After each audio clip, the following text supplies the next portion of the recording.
এই মুহূর্তে মনে হচ্ছে মাটির নিচ থেকে আগুন বের হচ্ছে, আর আকাশ থেকেও মনে হচ্ছে আগুন দিচ্ছে। সো বাংলাদেশে এরকম একটা আবহাওয়াতে মানুষ যারা মার্কেটিং জব করে তাদের জন্য সো ডিফিকাল্ট।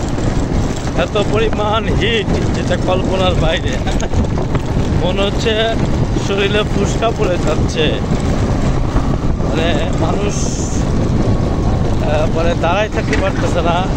আমার কাছে মনে হচ্ছে প্রত্যেকটা বাতাসগুলা আগুনের গোলার মতো এসে মুখে লাগছে। সো মানুষ যারা আপনারা যারা বাইরে বেরোচ্ছেন, যারা অসুস্থ মানুষ, তারা খুব সাবধানে বাড়ির থেকে বের হবে এবং পানি বেশি করে খাবেন, লিকুইড খাবার বেশি করে খাবেন। শক্ত হজম হয় না এরকম খাবার খাওয়া থেকে বেরোতে থাকুন এবং মশলা জাতীয় খাবার থেকে বিরত থাকুন। পানি বেশি করে খান, তরল খাবার বেশি খান। এক্ষেত্রে আপনারা হয়তো একটু সুস্থ থাকতে পারবেন, ভালো থাকতে পারবেন।